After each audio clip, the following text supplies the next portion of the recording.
Stephen, it is such a pleasure having you with us today. Thank you very much for joining. Thank you, Martin. Let me get right into this. For the third year running, Mason Advisory has been named one of UK's leading management consultancies in 3 categories, actually. In the category of IT, technology and telecommunications, public and social sector, and IT implementation. So what do you think are your critical success factors to achieving these amazing results? Thank you. And obviously, it's always great to be acknowledged in this way, but I think critical success factors, to mind, number one, of course, is clarity of proposition. You've got to have a very clear proposition in the current marketplace.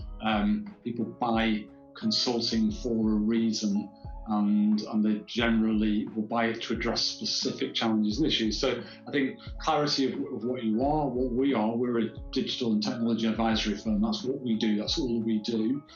And of course, access to market. So, it can be challenging. I've been in this business for quite a long time now, and I think you get to understand the different market sectors. So I think clarity of proposition will be one. Of course, I have to say, great people. You cannot deliver great consulting or be a successful consulting firm without having great people. And we put a lot of our time and energy into the selection of our people, both the skills, the type and nature of people that we think will be able to work well with our client base and be able to deal with their challenges. So definitely people will be the second one. And I think the third one, particularly in this last 12 months, which is interesting, is, to my mind, you need a balance across industry sectors.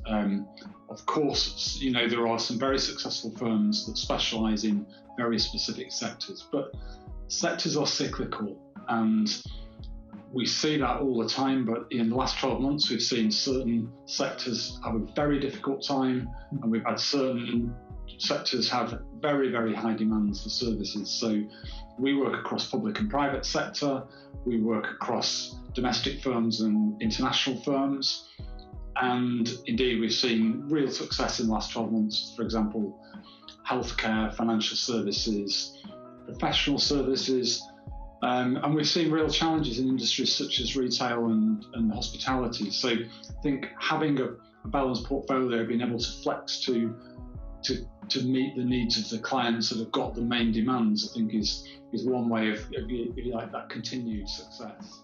As an entrepreneur, you have created a successful independent consulting firm, as we have just discussed. What do you think are some of the advantages of a type of consulting firm like this one compared to the big ones that we all are familiar with? I think, of course, there are advantages and disadvantages. So the advantages, I think, for doing a specialist firm, and this is the third time around, if you like, for me, being involved in helping build or building a specialist consulting firm. So I think you can specialise in digital and technology. That drives some of the type and skills of the type of people that we hire. So I think you can build some types of your business in a consistent way rather than trying to meet the needs of everybody. I think I mentioned earlier, clarity of proposition, I think, is particularly important until you have a really established brand. The bigger firms typically score well in terms of awareness of brand, and people will buy them because they think that brand will deliver them something good.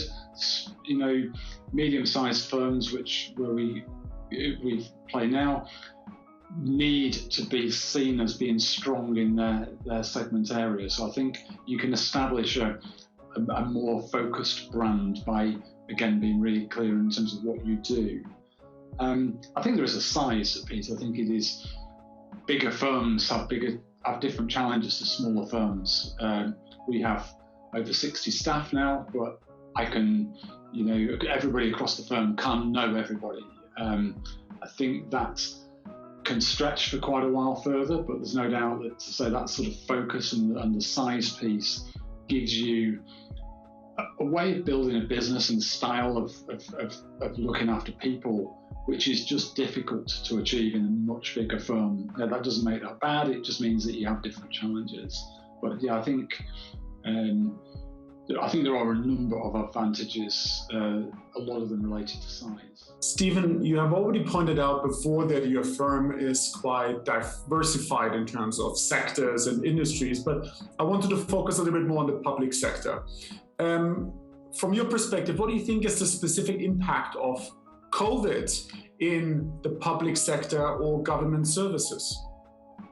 Thank you. Yeah, interesting question. Definitely a broad impact right across the sector. So, for example, to start with, the public sector was not particularly well geared up for home-based working. Typically, most public servants would have been based in offices, in cities, and that style of working, which we've been used to for a long time, was the way it was. And very dramatically and almost overnight in some cases, large government departments moved from entirely being office-based to entirely being home-based.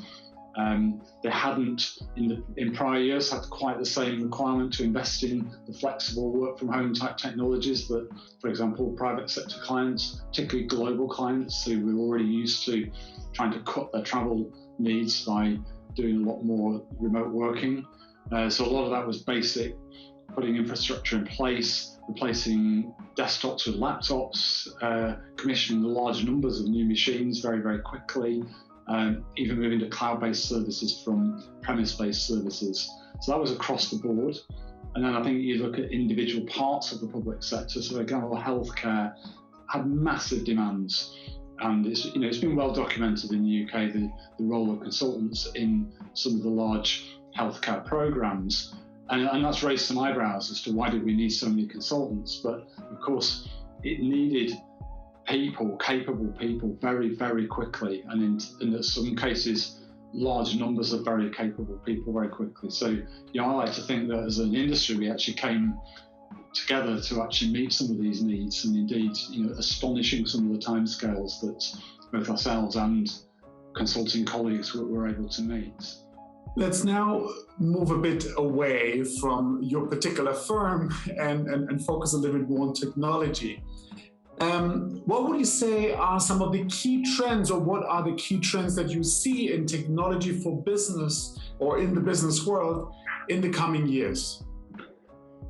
So I think at a pure technology level, it's probably well documented in both recent years and definitely today. There are trends and key issues such as cyber, cloud, digital, and data. Most firms, if you ask them, so where are your priorities right now? So cyber is very high up the business agenda nowadays in terms of, are you adequately protected? Do you have the right business protection in place? Migration to cloud is universal, I would say, for people, organizations that still have significant volumes of data non-cloud are looking at how can we maximize the opportunities that cloud offers us. And if we didn't realize it 12 months ago, I think we've realized over the last 12 months what a flexible capability many of the cloud-based services offer. Digital and digitization, I suspect we'll come to in a moment, but data is now becoming, if you like, the key currency for many organizations across many industries. And I think we're in very early days when people will talk to you about AI and robotics, and we're moving from a world where this is a future to something where it's today, and we're really starting to learn what is the role of AI and robotics, and how does that fix with the importance of data, and what can we learn, and how can we process that data, and ultimately what can we do with it to benefit whichever industry we're working in at that point in time. So you already spoke a little bit about data, the importance of data. Let me twist this a little bit. And how would you see the level of digital transformation in businesses, and maybe in particular in the UK? I think it's pretty high. If I look across different industry sectors, I think of, for example, financial services or banking and insurance, where maybe even going back 20 years now, we were starting to build parallel ways of doing business through websites and even mobile phone apps that supplemented traditional ways. And nowadays we've got a very integrated set of services that can offer those products to end users. Retail, I worked in retail in the early part of my career, and even going back, dare I say, 30 years ago, we were starting to figure out the value of data, being able to scan products at the point of sale, understand what was being sold and how we might replenish stocks. But I think nowadays we're working with an engineering firm that's is mining oil out of the ground and figuring out how to use IoT technology with diggers and machines, on a very high capacity level. We're working with a global professional services firm. It's just trying to work out how do we do business globally through the tools and capabilities that we have. In central government, we're moving from dare I say, a predominantly paper and people-based activity to predominantly customers interacting with large government departments through their digital capability.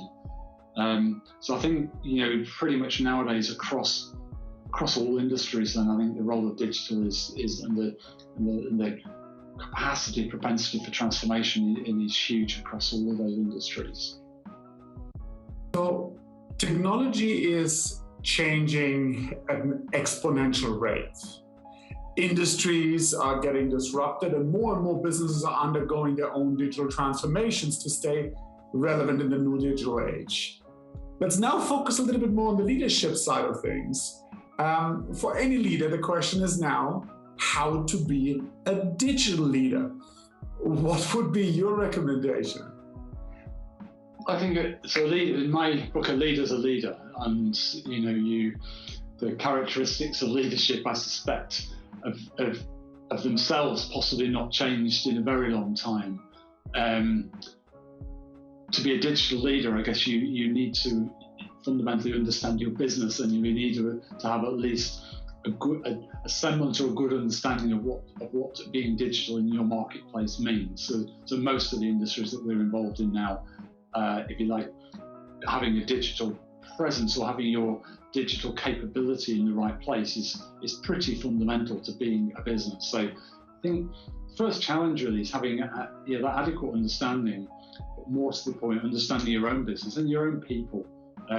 Most businesses are still significantly people-oriented, whether they're people developing and building and managing the technology, or the people that are serving customers, or that putting new propositions together. So I suppose it's a blend of all of those things, but I still come back to people, and understanding and motivation of people and markets is probably still the number one skill that you need. Thank you so much, Stephen, for your time and obviously all your insights. It was a pleasure having you. Thanks so much. Thank you, and thank you for inviting me. Thanks, Martin.